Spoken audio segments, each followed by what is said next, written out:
Here comes the sun, do-do-do-do. Here comes the sun, and I'll say it's all right.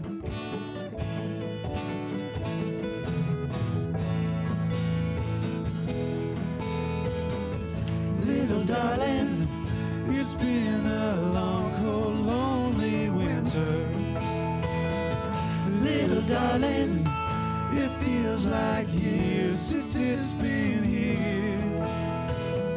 Here comes the sun, do-do-do-do. Here comes the sun, I say it's alright.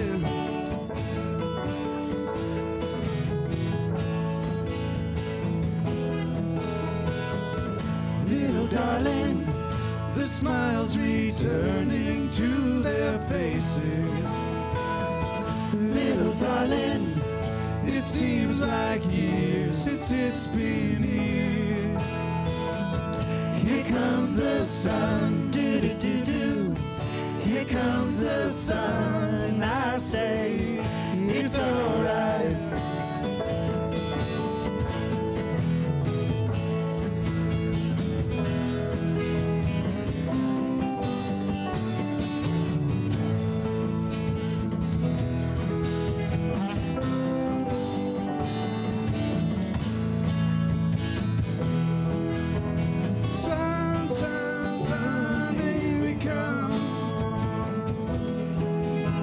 Sun, sun, here it comes. Sun, sun, sun, here it comes. Sun, sun, sun, here it comes. Little darling, I feel the ice is slowly melting. Little darling, it seems like years since it's been clear. Here comes the sun, do-do-do-do. Here comes the sun, I'll say it's alright.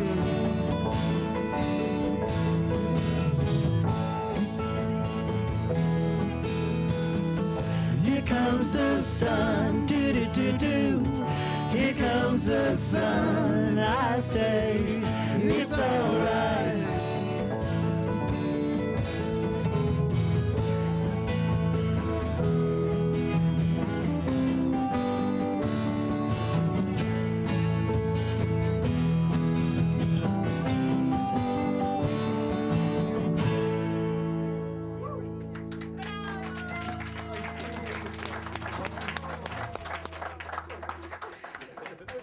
Ladies and gentlemen, the Beatles.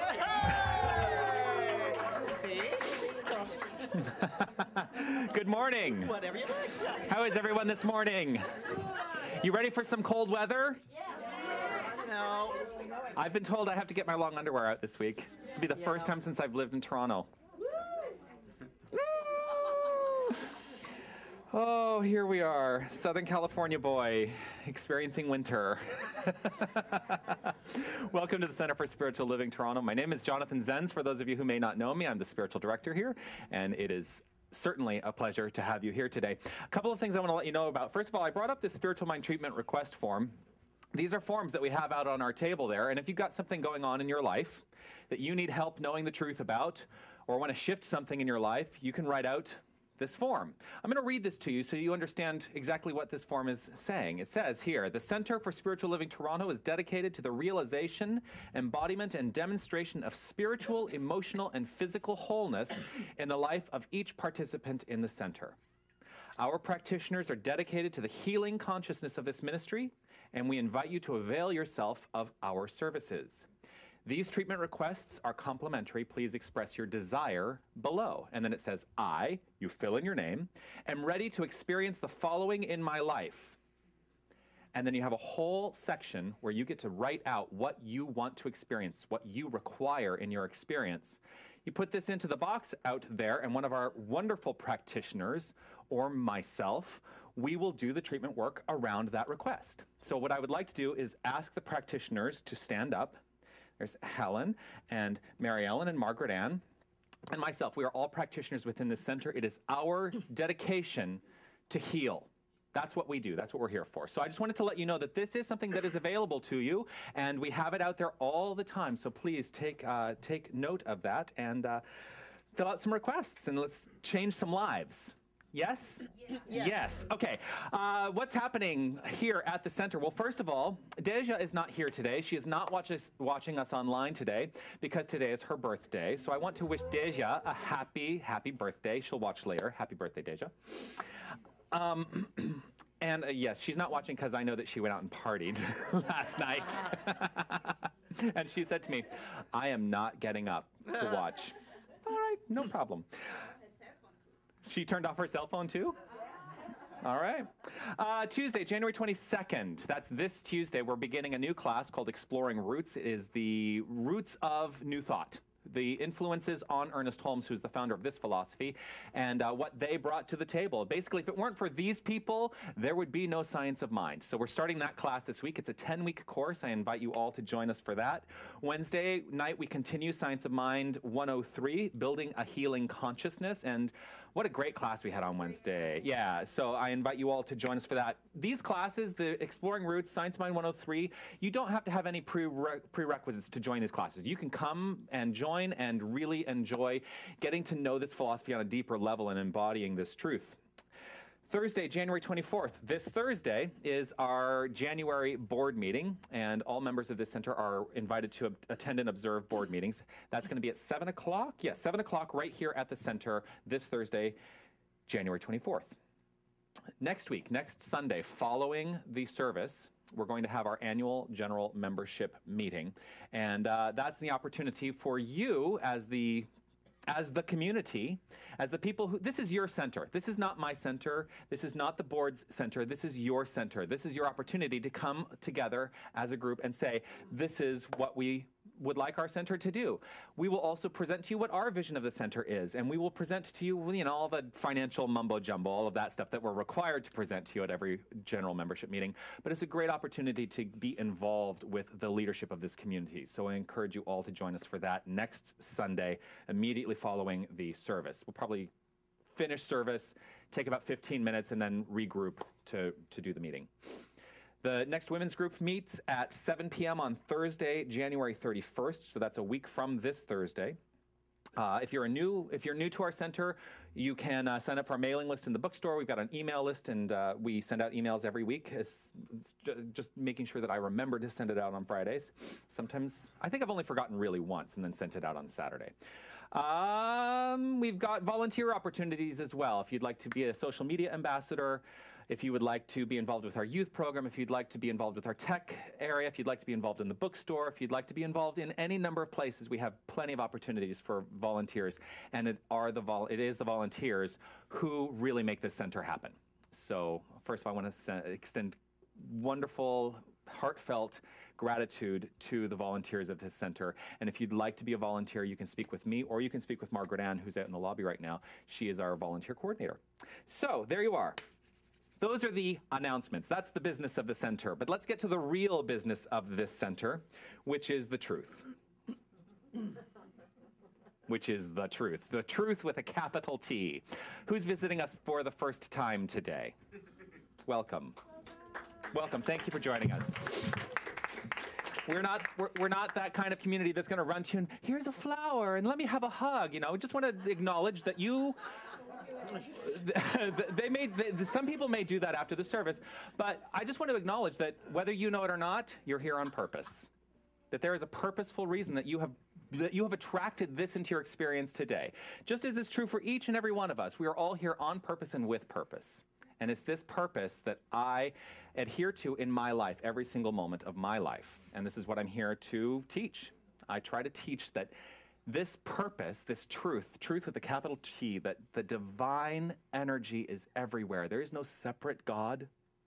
We are all, each of us, that energy. We are all God. And this is what I teach from this platform, and this is what I try to inspire from this platform. So that's what we're here to know today and to celebrate. Today is a celebration of this truth. We celebrate in any number of ways. as I say every week, we have some things that we do on a regular basis. One of them is read our Declaration of Principles, which is on the inside front page of your songbook.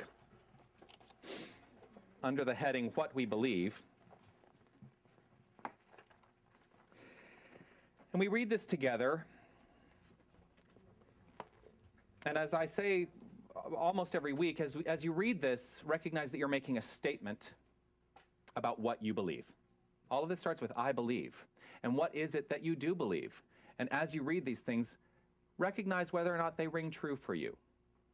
Just check in with yourself as we read this together. Here we go. I believe that the spiritual and material universe are one. I believe that whether I call it God, spirit, energy, or universal consciousness, every person, place, and thing emanates from this one creative source. I believe that spirit is a infinite loving intelligence operating in and through all life, never separate from anyone or anything. I believe in cause and effect. I believe that it is done unto me as I believe, and as I think, so I become. I live this now, and I rejoice in it.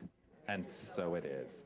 And so it is. So I will invite to the podium our practitioner of the day, Helen Vallot, who has some wonderful words of wisdom to share with us.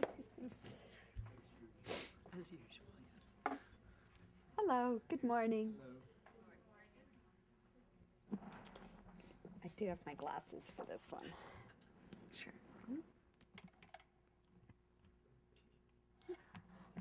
Just making sure I'm on.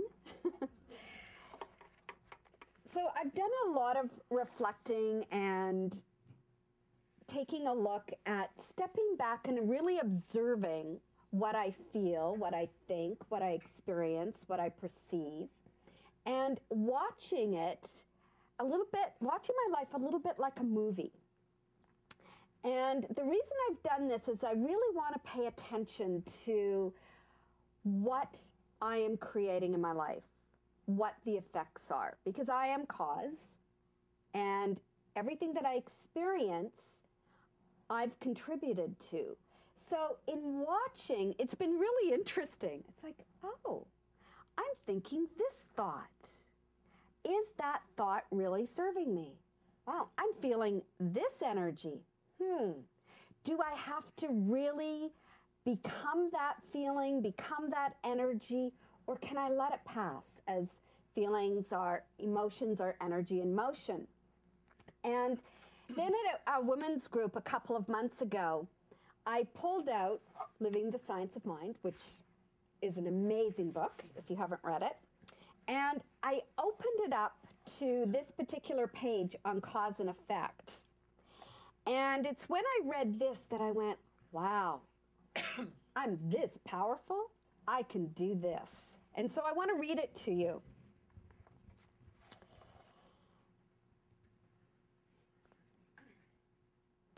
Whatever the effect the appearance has on the mind, he is to say, what if I do have a piece of ice in my hand?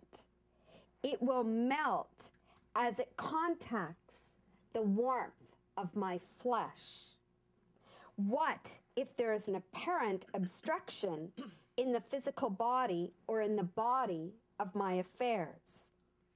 There is a truth which can dissolve it. So any effect that I am experiencing, I have the power within me to dissolve it by focusing on what the truth is. I have that power. You have that power. You have the power to dissolve any effect by knowing and embodying and focusing your mind on the truth. And of course, the truth is, there's only God. There's one power, one presence. It is a power within each one of us for our own good, because each one of us is perfect, whole, and complete, as we are right here, right now. And to know and focus on the truth, it's like, oh, I have the power within me to change my life. And so I invite you to say this affirmation after me. I have the power within me. I have the power within me to change any circumstance in my life. to change any circumstance in my life. I go within I go within and know the truth. and know the truth. I am perfect, whole, and complete. I am perfect, whole, and complete. And so it is. And so it is. Thank you.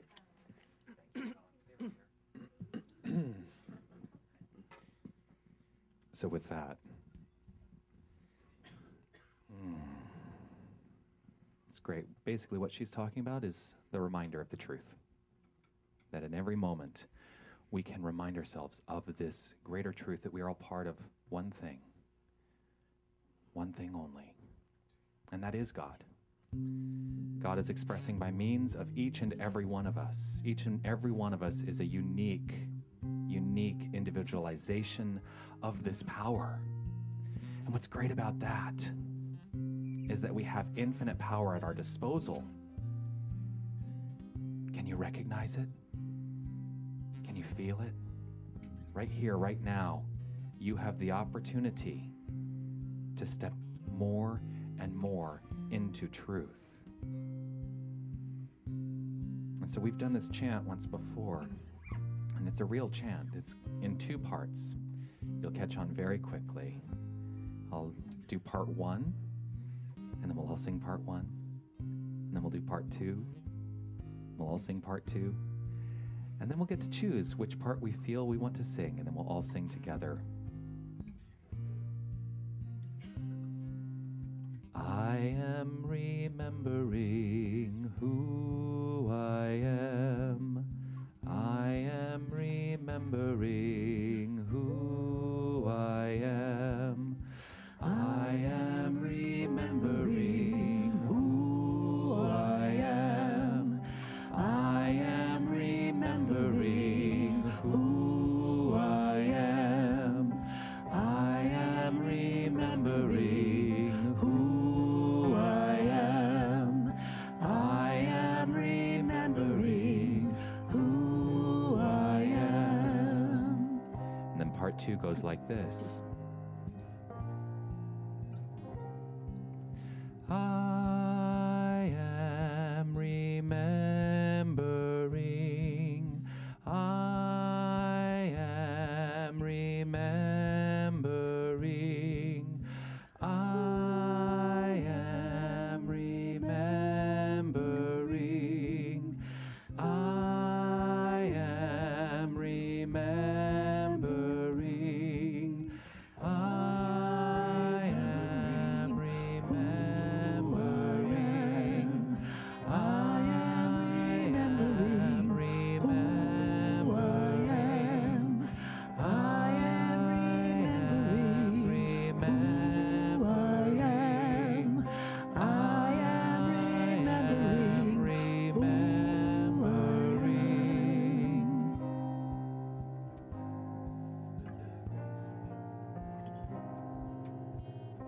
In this moment,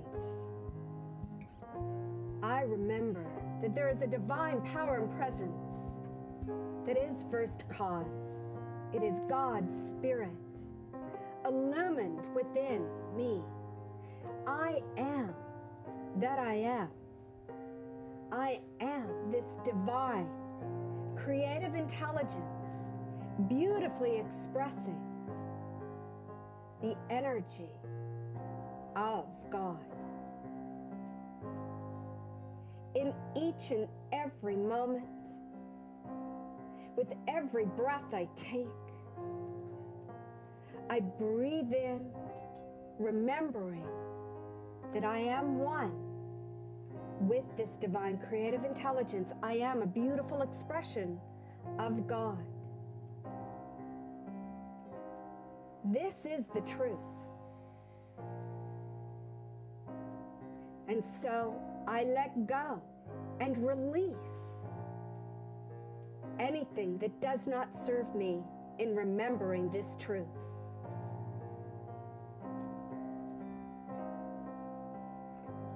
And I know that today and tomorrow and the day after that, there will always be this beautiful power of light, of love, of truth, of wisdom, of peace, joy, laughter, prosperity, and abundance that is all around me and within. And I see this in every beautiful person that I meet, every beautiful person that is here today. For we are all one. And the more that we remember this, the more we are the change that we wish to see in the world, the more that we are the peace, the abundance, the love that brings healing to our lives and the lives around us. And so I say thank you for my remembering. Thank you, God. Thank you, Spirit. And I release these words and I declare that it is already done in this divine perfect mind, the eternal one. I let it go, and together we say, and so it is. So you can choose whichever part you'd like to sing. Here we go. I am remembering who I am. I am remembering who I am. I am remembering who I am. I am remembering who I am.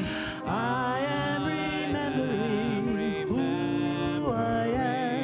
I am remembering who I am. I am remembering who I am.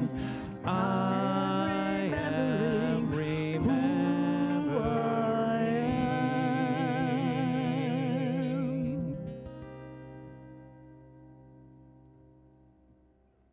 And so it is.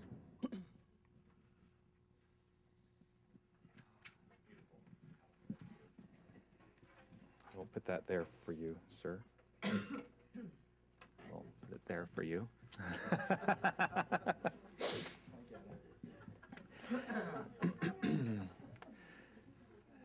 So this week, sorry, I'm reveling in that energy just a little bit. So this week, Pierre got to play hooky a little bit. Why would that be? Tanis was out of town. And so Pierre played hooky, and on Wednesday, he and I drove to Oakville to go to this little guitar store, and we bought me a guitar. I've never played guitar in my life. And I've decided, now that I've turned 40, that I want to start playing guitar. And so I just said, great, I'm going to go buy a guitar, and bought a guitar. Now, since I don't play guitar, I had to have my friend who does play guitar there to, play and listen and, give me some feedback as to whether or not it's a really worthwhile purchase. And as he's playing this riff over and over and over and over again. And there was a point at which I thought, is he writing a new song? It turns out he was. And it's a wonderful song, and he's going to perform it for us right here and right now. So please help me welcome Pierre Gautreau and the band. Good. This is called Have You Ever Wondered?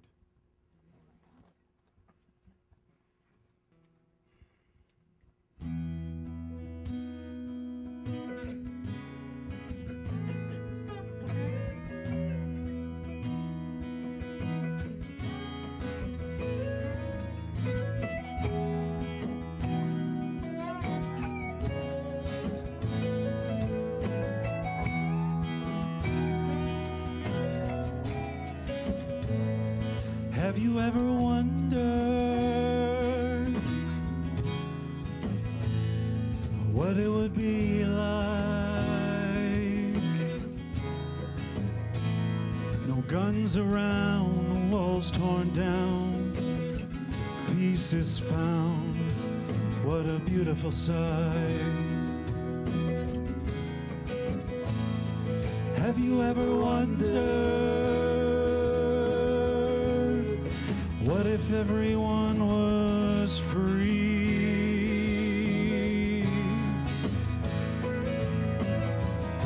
to choose who they love and not decided by a government's decree?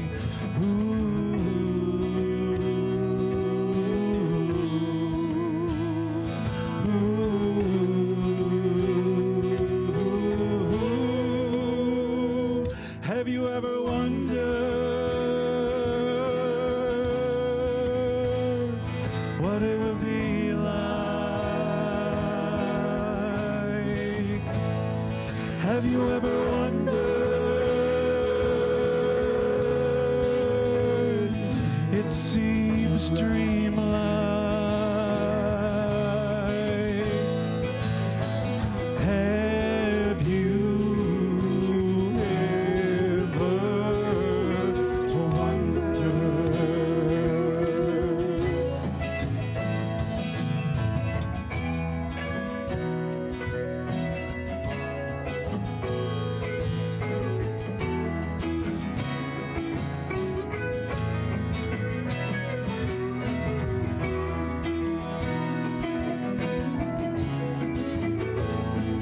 Have you ever wondered? No poor or greed,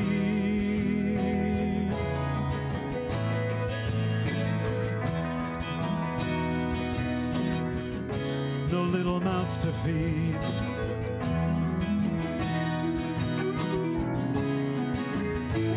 no talk of race.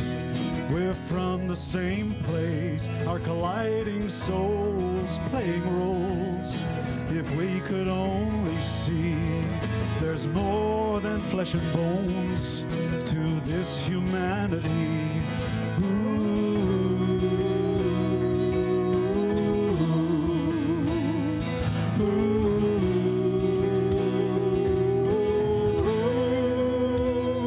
Have you ever wondered what it would be like? Have you ever wondered? It seems dreamlike.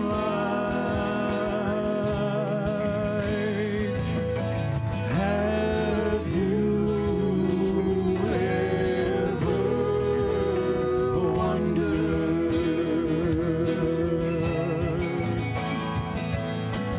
Have you ever wondered?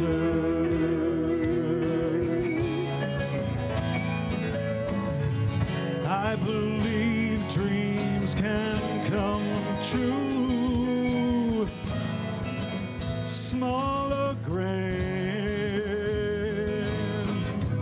There's nothing that we can't do if we take each other's hand.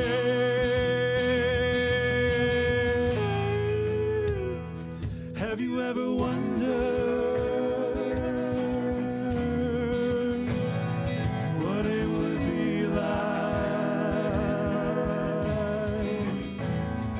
Have you ever wondered?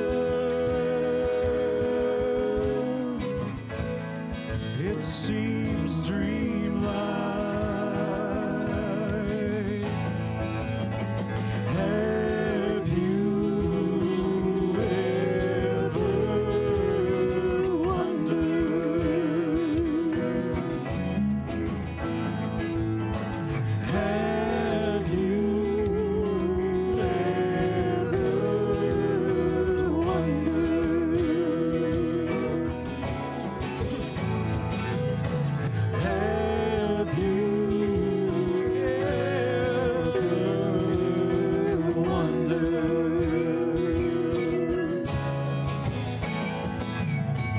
Have you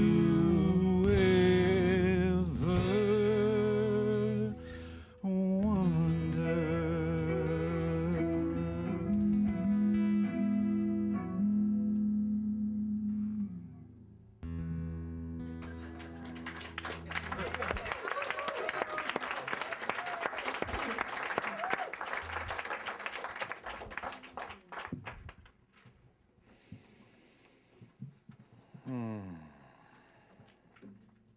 Thank you for being out of town this week, Tanis.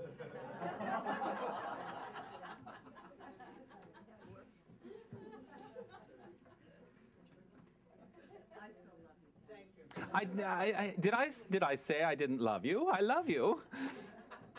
But I'm kind of grateful that he got to play hooky a little bit. It's a great song. Have you ever wondered? Have you ever wondered what it would be like?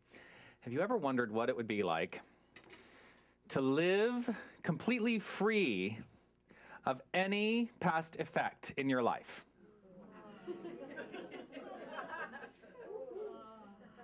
Wow, that got quite a reaction. Much more of a reaction than I was actually expecting. Free of all past effects.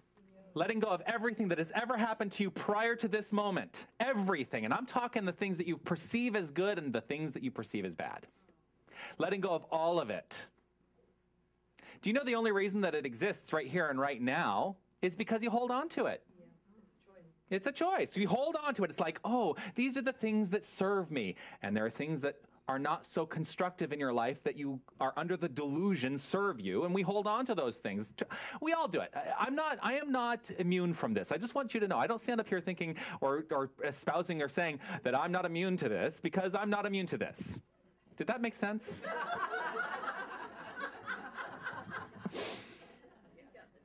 You got the gist, yeah. The truth is, and I say it all the time, the only thing that exists is this moment right here and right now, free of anything that has ever happened or anything that ever will happen. This is it, folks. This is it. Right now. So what do you feel right now? What are you feeling right in this moment? Do you feel good? Yes. I'm so happy you're happy to be here. Now, there may be people out there who are saying, you know, I don't feel so good, but I'm not going to let people know that. I'm not going to raise my hand, and, you know, and that's okay. Sometimes we don't feel so good. But it's up to you in that moment to get to the root of why don't you feel good.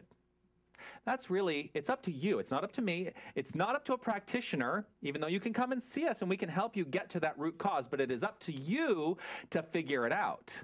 Ultimately, we can give you our ideas of what it might be, but ultimately, you're the one who will know. And when you figure it out, it's up to you then to change it. And there's only one place that change ever takes place. Where is that, students? In mind. I say students because we started class again this week. The only place that change ever happens is in mind. If you make a choice to change your mind, your experience will follow. Basic principle of this teaching. And so the things that we hold on to from our past are things that we're holding on to in mind. What's going to show up in our present? The past. Whatever the result or the effect of that past thinking is going to be, as long as you hold on to it, it's going to be in your present. Now, can you change the past? No, you can't change the past. Stop trying. Many of us try to change the past. We think, oh, if I think hard enough, then that thing that happened or that effect will change. It's never going to change. Stop trying. You can only change this moment moving forward. It's so brilliant what you read today because it's totally in line with this. Totally in line with this. You are at choice all the time to live an extraordinary life. You have to make the choice, though. You have to make the choice. So, how many of you get the Friday email?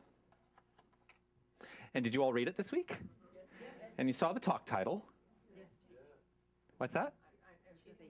I have not changed it, no.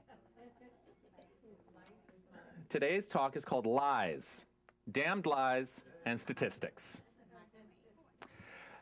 Yeah, sort of. He actually did not coin the phrase. He made it popular, but he did not coin the phrase. He attributes it to Benjamin Disraeli.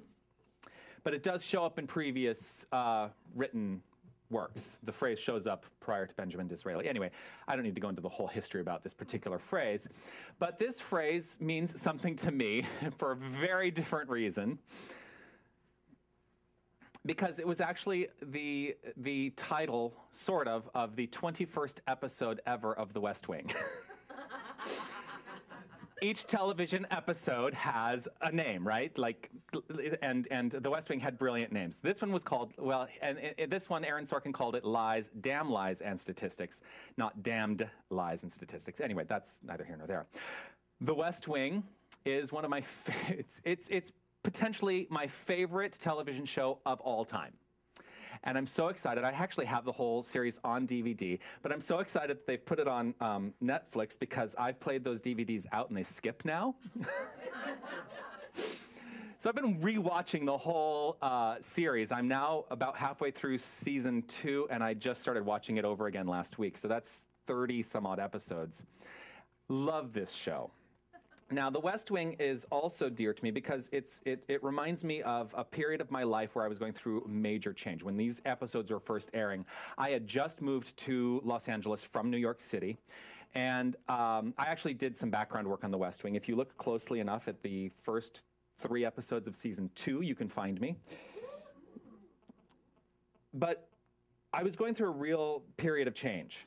And so this is kind of what this also always brings me when I rewatch these episodes. I start reliving the past. Isn't that interesting?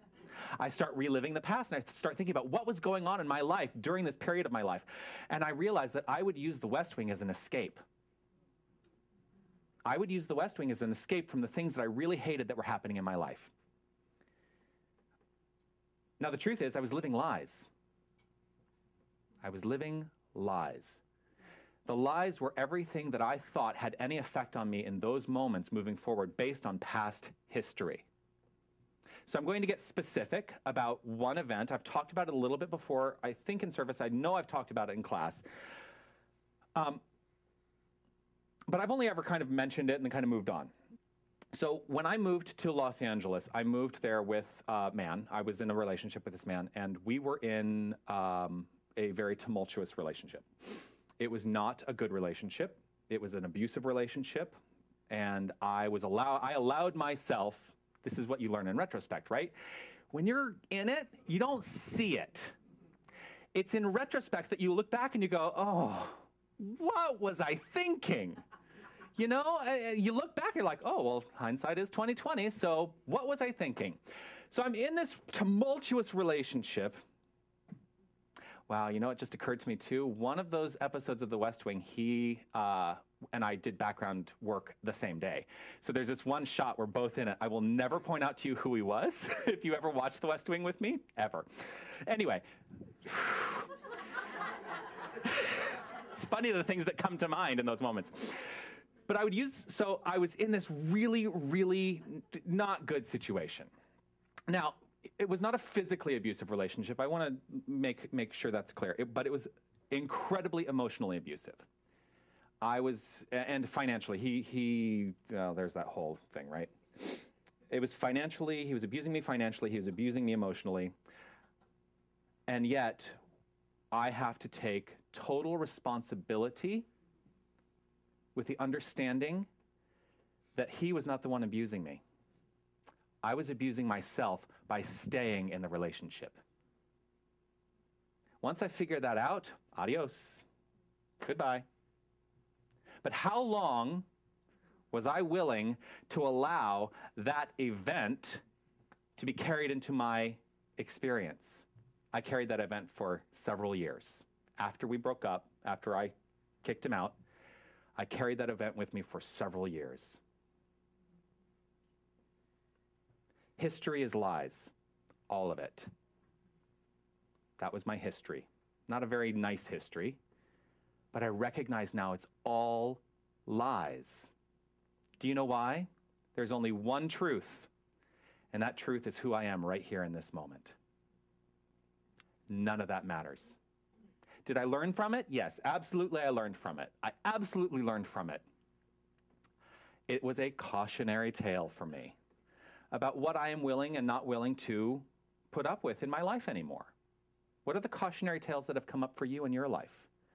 And are you still living under the idea that you must carry this forward with you? Or can you be done having learned the lesson and say, I have learned this lesson and now I move forward?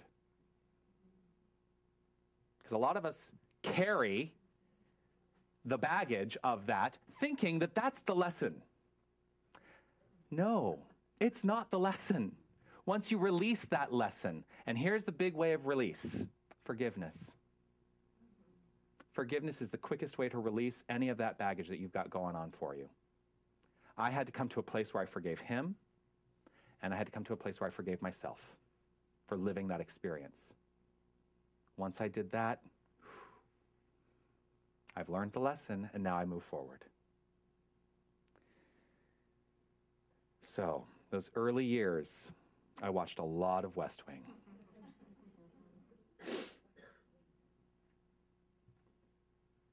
Now, I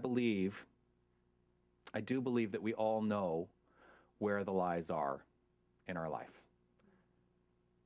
If you really, really look closely, think about it. Where are the lies popping up in your life? And if you don't, here's the other thing to be clear on. If you cannot figure it out intellectually, what do you feel? What you feel is a great, great indicator of what's going on in mind. In fact, I would often say what you feel is a better indication of what's going on in your mind than your intellect, because your intellect will lie to you.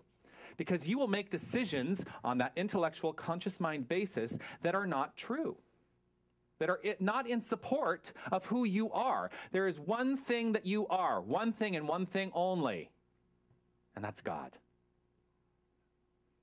I haven't said that in a long time on these Sundays, right? I started last year looking people in the eye and saying, you are God. You are God. That's the truth. If God is infinite, and I'll go back to this, if God is infinite, if we think that we're something other than God, then God cannot be infinite. Because there's something else. You are God. Are you the allness of God? No. Do you have the allness of God at your disposal? Yes.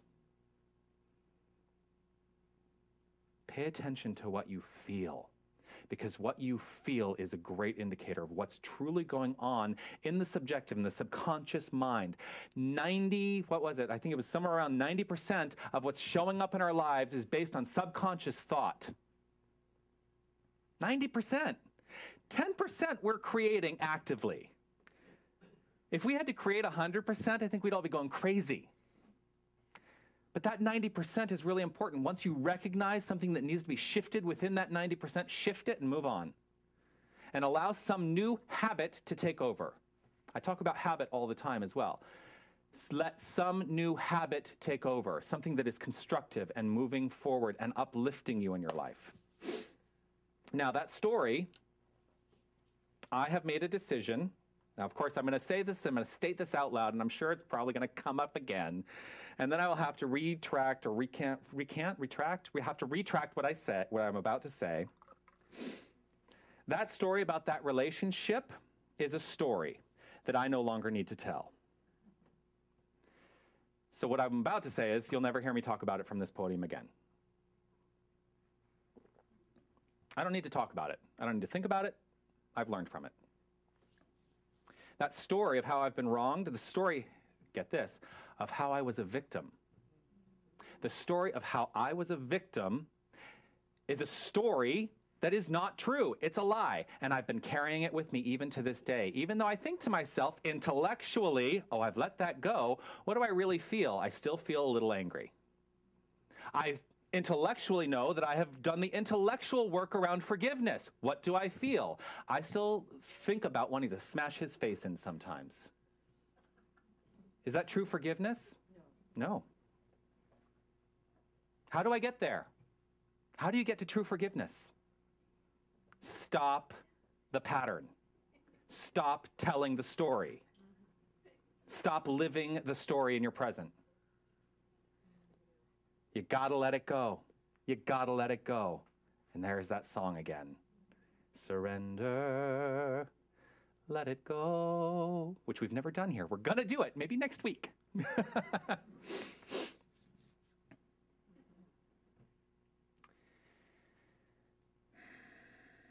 That story depletes me of my power. What stories are depleting you of your power?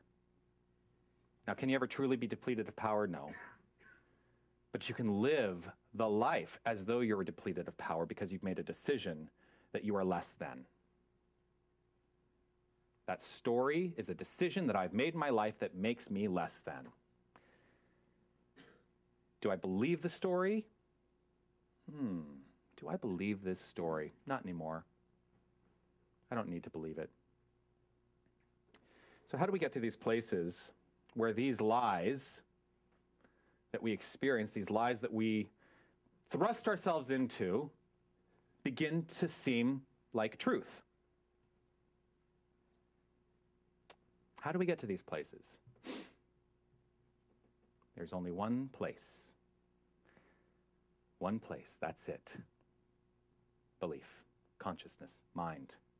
It's the only place that any of this ever starts, because what we teach, I've already said it, what's going on in your mind, showing up in your experience.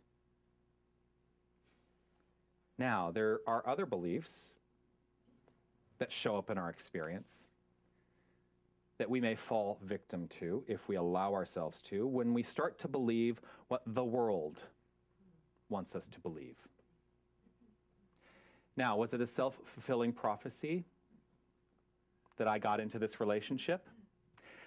Maybe a little bit. It was certainly in mind, and it's in retrospect, it's funny. When I moved to New York City, having just graduated from university, my mother wrote me a letter.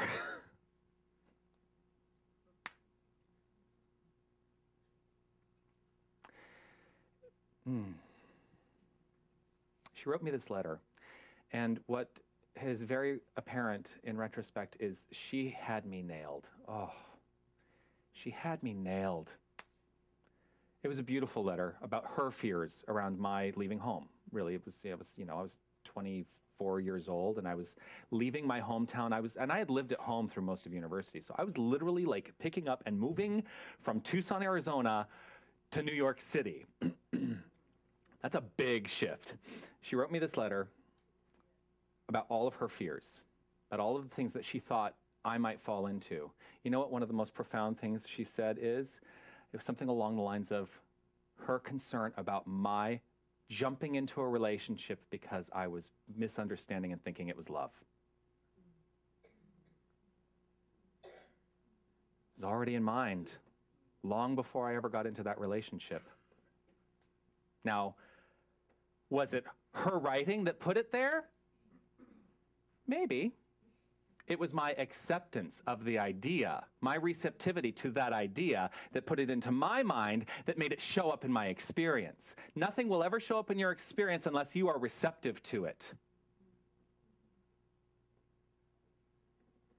So I started to believe, subconsciously, what my mother had written. And it showed up in my expression. It showed up in my world. And I did exactly what she feared I would do.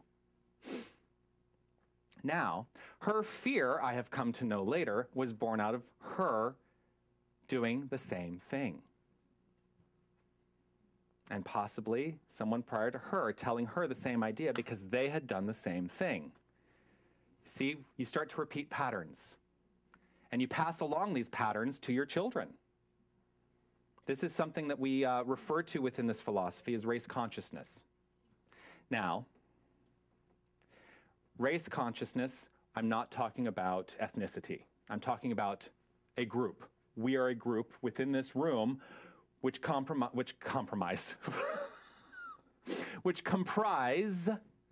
a race of people. Because we're simply together.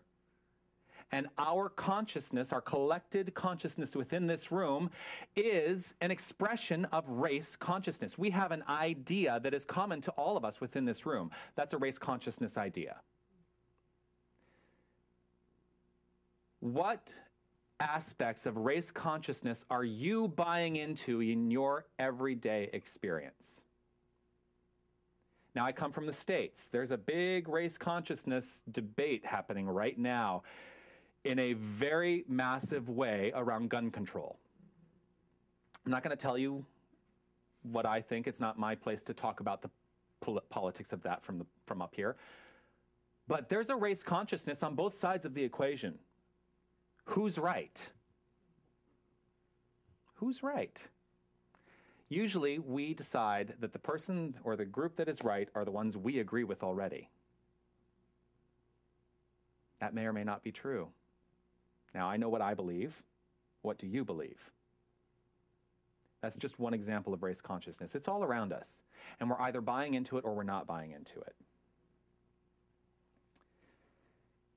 Now, that's the statistics part of the talk title. All statistics are just a quantified, that's just quantifying race consciousness. Does that make sense? Numbers lie. Numbers lie.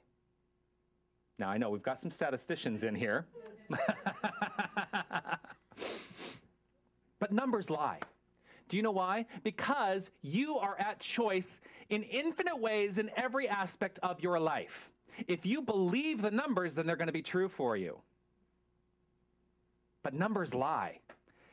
They're just quantifying race consciousness by saying this is what the majority of the race believes. This is what the majority of the race has agreed to. What are you going to believe? Now, when the major recession happened in the States, and I was still living in the States, I chose not to participate. Most people in that country chose to participate in that recession. And so it got worse and worse and worse until it started getting better and better and better. That's all because people made decisions in mind about what they were going to accept.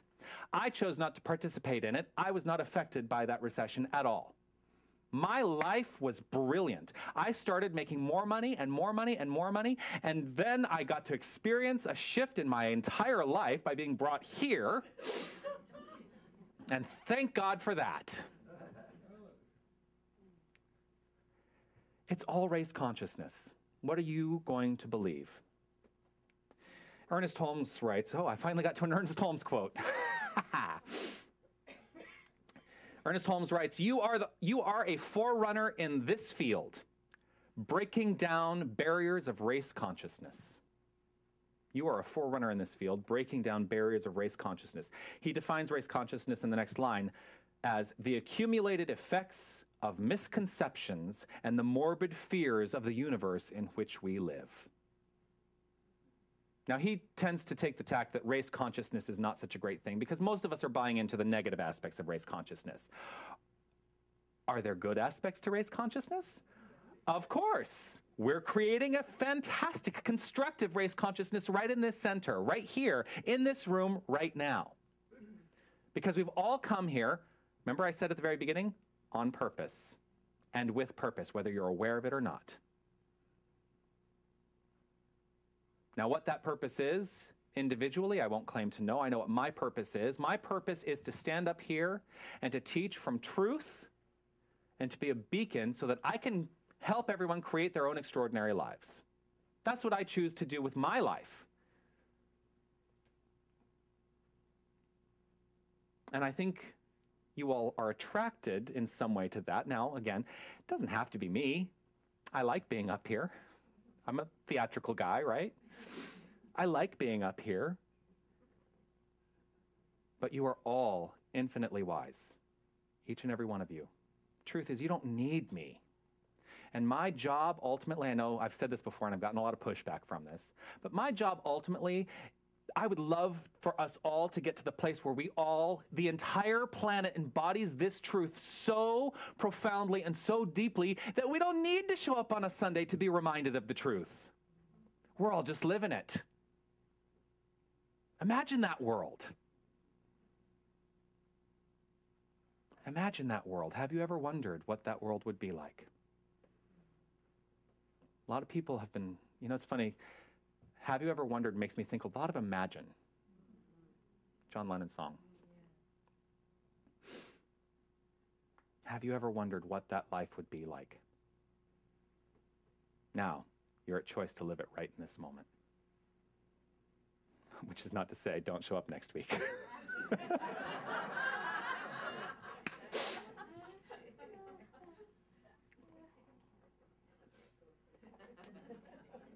But if you don't show up next week, at least I know you got it. What are you buying into? Are you living your life as a leader or a follower? Are you living your life as a leader in race consciousness or a follower of race consciousness? One alone in consciousness constitutes a complete majority. I totally botched that. One alone in consciousness, one alone, it's an Ernest Holmes quote. I didn't write it down because it's usually one of those that I have right off the top of my head. One alone in consciousness with the infinite constitutes a complete majority. You alone can change the race consciousness of an entire room. Are you willing to accept that? You go to Service Ontario. I've talked about this before. You go to Service Ontario. Really grand experience for everyone, right? You walk into Service Ontario and you've got people in line and they're all depressed and grumbling and, oh, I've got to wait in line. And, what is your choice going to be? You can change the entire consciousness of this room, of that room, and lift people up out of that frame of mind by changing your mind and not buying into the race consciousness that is presenting itself. One alone in consciousness with the absolute constitutes a complete majority. Race consciousness does get a bad rap. It should be good. Our thought is the tipping point where race consciousness changes. Our individualized thought is the tipping point where consciousness, where the race thought changes.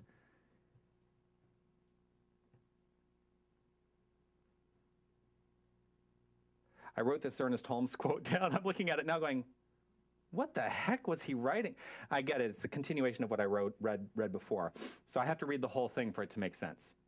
So he wrote, "You are a forerunner in this field, breaking down barriers of race consciousness, the accumulated effects of misconceptions, and the morbid fears of the universe in which we live.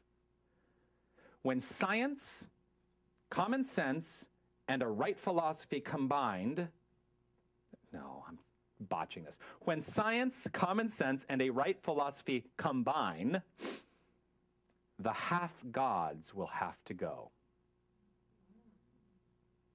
When we really get it, that we are the point at which creation is happening, the half-gods, everything that we've decided has power over us, will have to dissipate.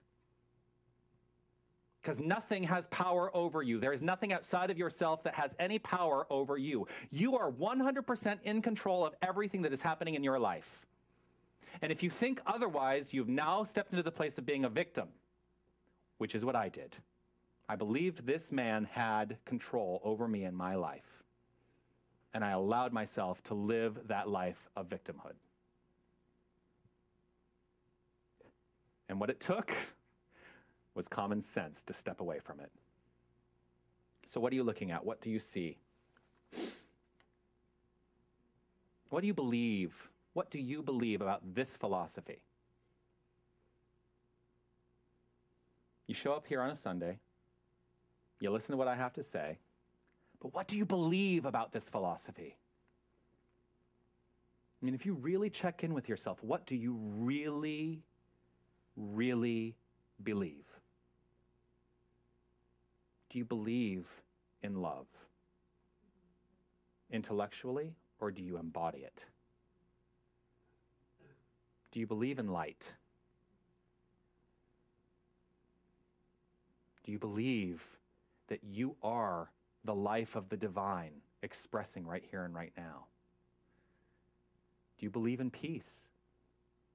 And are you experiencing it? Because to the degree that you're not experiencing those things in your life is an indication of the degree to which you believe those things are actually true. Love, light, life, peace, power, beauty, joy, and wisdom.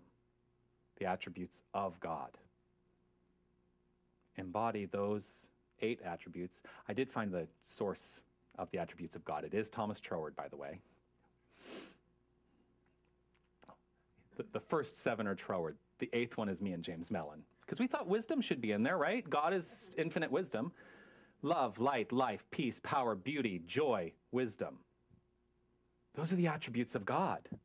That's who and what you are. Do you believe it? And is it showing up in your life? I hear things. I hear people in this center. There are people in this center. There are people in this entire movement. And okay. See, there's a record of this that goes out and is on the internet, right? So sometimes I have to catch myself and think, is what I'm about to say going to be a pejorative comment that might get me in trouble? Who cares? There are practitioners and ministers within this philosophy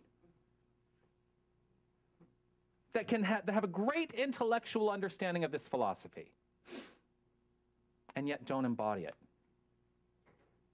And I think to myself, that's really a shame. But it's showing up in their lives. I can step away from it and say, you know what? I choose to embody this philosophy. I choose to embody this philosophy. If they are not embodying the philosophy, it's not my responsibility. So they give me excuses as to why their centers are falling apart. Why they don't have as many people on a Sunday as they would like. Why, I don't know why this really was not my plan. Right, Brian? Where are you? You're there? I'm on a tangent now. Why the center is falling apart. Why the center doesn't have enough money. Why the center doesn't blah, blah, blah. And I say, you know what? First, look within. Look at yourself. What's going on with you? Because it's your consciousness as the minister, as the spiritual director, whatever you want to call it, as the pastor, you know. That's all just words. If you have chosen or if you've been chosen to be the person who is standing in front of your community to take them into a direction, if it's falling apart, it's your responsibility to change it. This is true of our entire life. If your life is falling apart, it is your responsibility to change it. There are people who attribute success in their personal life. They attribute success in their personal life to an embodiment of this philosophy. In their personal life. And then they will tell me in the same breath, yeah, but my business life sucks. Start to figure out, it's all the same thing. There is no separation. People listen to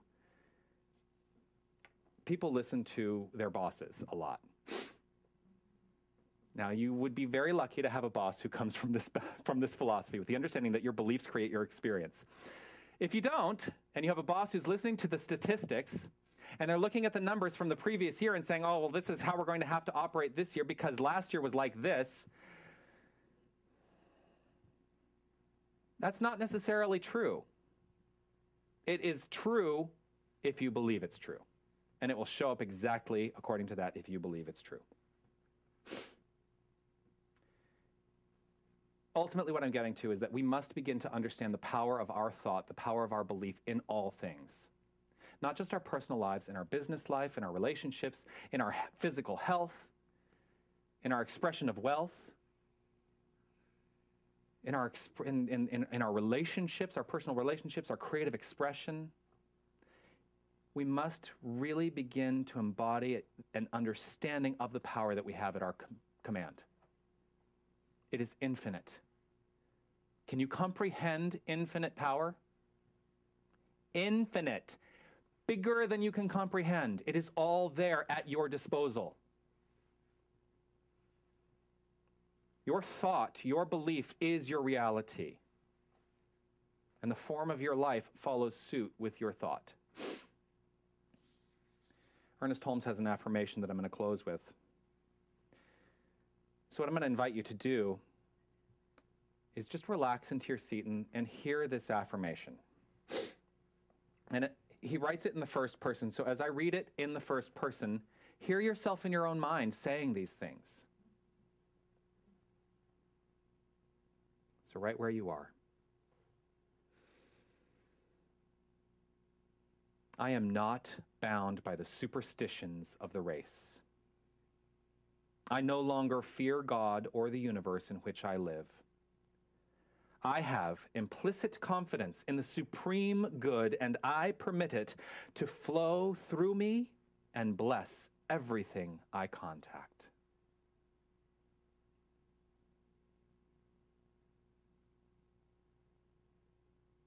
Let that idea resonate. Let that vibration be the vibration from which you are creating right here and right now. You are a beacon. You are a beacon of this philosophy. You are a beacon of a new idea that can only be born by means of you.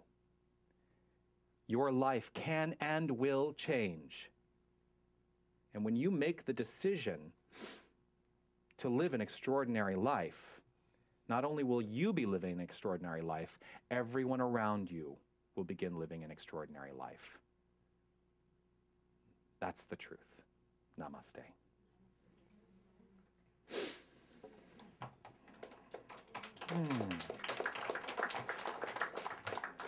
Thank you.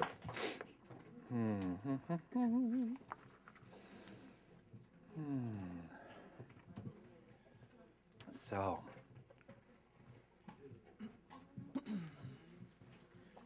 I do want to point out also, a lot of times I get my quotes from the Science of Mind book, which is the main text of our philosophy. It's funny that you brought in Living the Science of Mind today, because those quotes today are from Living the Science of Mind, which is a great book. I don't know if we have any copies in the bookstore. We have 2 copies in the bookstore if you want to pick up Living the Science of Mind. What's great about Living the Science of Mind is that they're short essays. And you can open it up basically to any page and be inspired in just a couple pages. You don't have to read it cover to cover. It's a great, great book. All right, so here we are at this point where we give back, where we offer whatever it is we have to offer, giving, you know, a tithe, your financial commitment to this community and the expression of this message into the world. Again, I always like to remind people that if you're giving out of a sense of obligation, that may not be the right energy from which to give. What I do ask is that you give from your heart, and whatever you feel this center contributes to your life, you can give what feels right to you. And so as the baskets go around, we're going to sing the song, God is My Source. Is there a number? 13. Number 13 in your songbooks if you'd like to stand up, stretch, dance, and sing with us as the baskets go around. 1, 2, 3.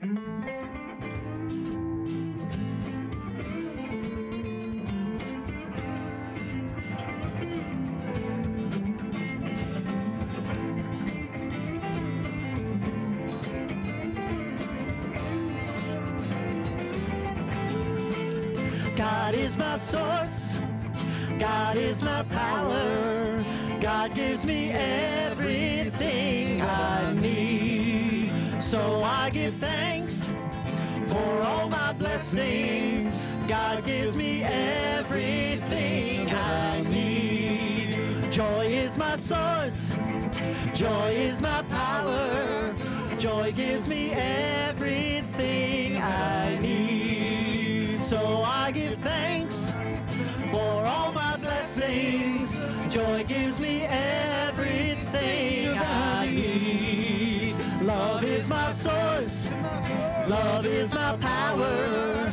Love gives me everything I need. So I give thanks for all my blessings. Love gives me everything I need. God is my source, God is my source, God is my power, God is my power, gives me everything I need. So I give thanks, for all my blessings, God gives me everything I need. God is my source, God is my power, God gives me everything I need.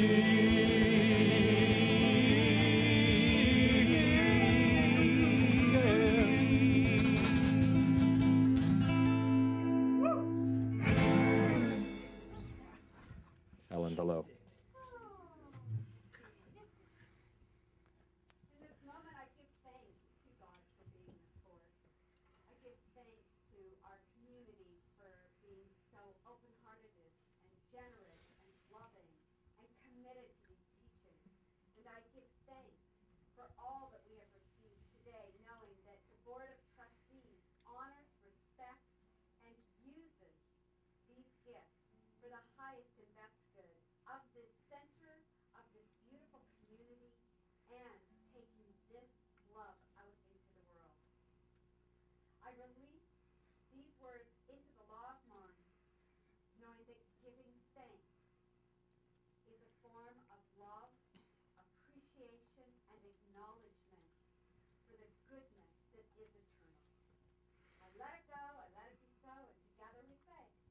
And so it is. So let's offer gratitude to Helen Velo as our practitioner of the day for her meditation and treatment work during service. I want to thank Christina and Kathy for setting up today. Kathy, who set up for the first time. Yay! And thank you so much for your volunteering.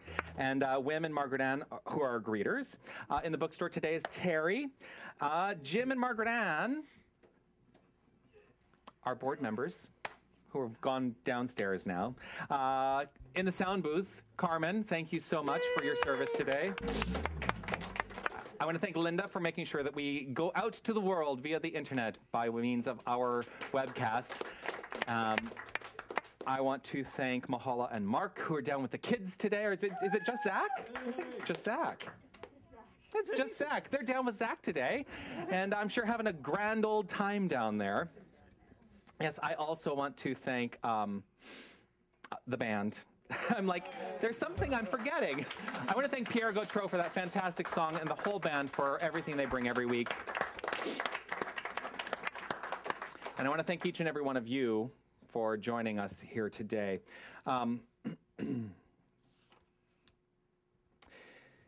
There's an opportunity and there's a chance that you have in every single moment to live a sacred life. It starts by drinking water.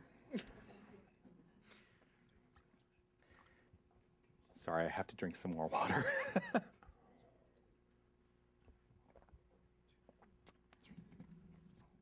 As you step forth from this place right here and right now, you have the opportunity to take with you what works for you and leave everything else behind. This is part of spiritual practice, recognizing what does work. And what works for me may not work for you. I'm very aware of that. What works for you may not work for the person sitting next to you. Figure out what does work for you and allow that to be your truth. Allow that to be the way you move forward and create your own extraordinary life. For every moment is a sacred experience.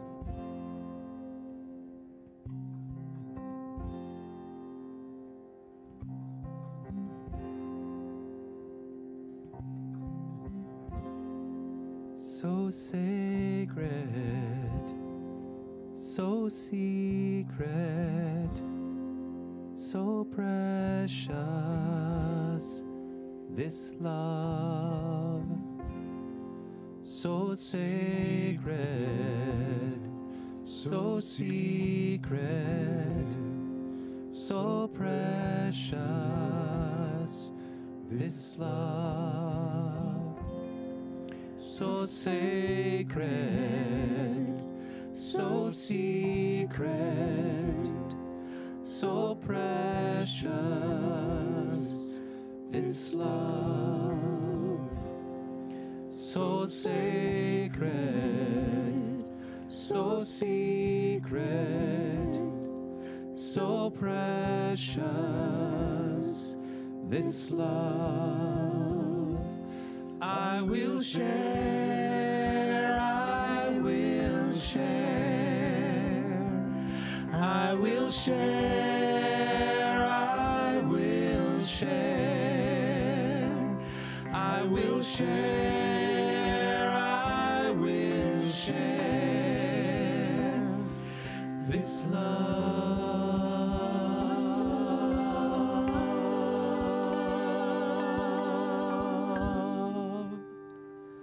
So sacred, so secret, so precious, this love.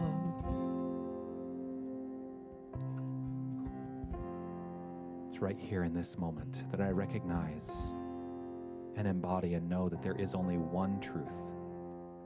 There's only one power. There's only one infinite presence. There's only one. I call this one good, for it is the creative factor of my life. It is the creative factor of everyone's life. It is expressing itself by means of each and every one of us. unfolding in myriad ways. Infinite creation happening by means of each and every one of us at all times. And what a great feeling. I relax into this feeling knowing that this creation is good and it is for a higher purpose.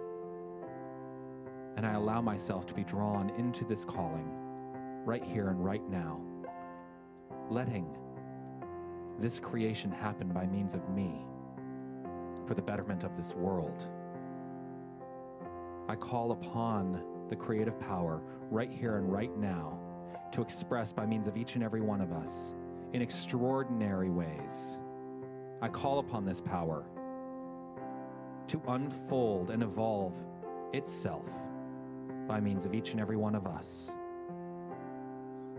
allowing it to unfold as wisdom,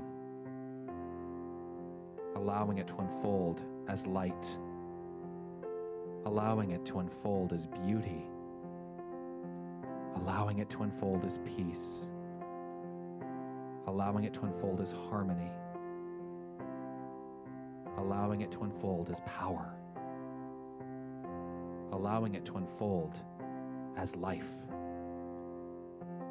For there is one life. That life is God's life, and that life is my life. That life is the life of every single person here. That life is the life of every single person who exists. I recognize God in the faces of every single person I encounter, and I let this be the truth. I let it unfold before me easily and effortlessly. Knowing that my word spoken is done, I simply allow it to be so. With a grateful heart, I know it is so. And so I simply step aside and let it flow. I let it flow. I let it flow right here and right now, as together we say, and so it is. So sacred, so secret, so precious, this love. So sacred, so secret, so precious, this love. So sacred, so secret, so precious, this love. So sacred, so secret, so precious, this love. I will share, I will share, I will share, I will share, I will share, I will share this love.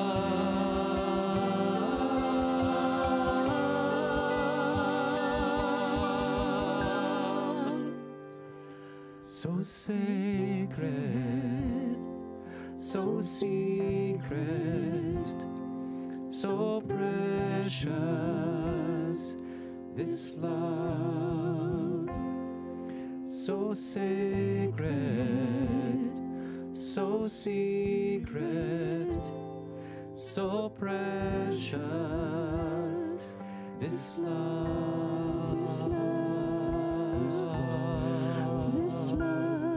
This love, this love, this love.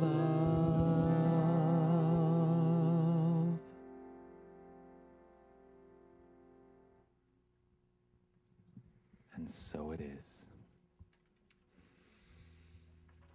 Let's take this love. Let's rock it out into the street with our final song, which is This Little Light of Mine, which is number 23. Number 23 in your songbooks.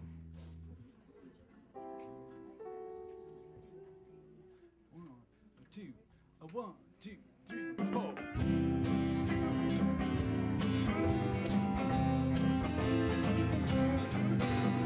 This little light of mine, I'm gonna let it shine. This little light of mine, I'm gonna let it shine. This little light of mine, I'm gonna let it shine. Let it shine, let it shine, let it shine. Just a spark can light the dark. I'm gonna let it shine. Just a spark can light the dark. I'm gonna let it shine. Just a spark can light the dark. I'm gonna let it shine. Let it shine. Let it shine. Let it shine. Won't let fear and doubt blow it out. I'm gonna let it shine. Oh, won't let fear and doubt blow it out. I'm gonna let it shine. I won't let fear and doubt blow it out. I'm gonna let it shine. Let it shine. Let it shine. Let it shine. Let it shine. Let it shine. Let it shine. Let it shine.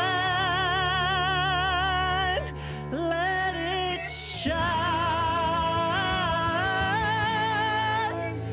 Let it shine.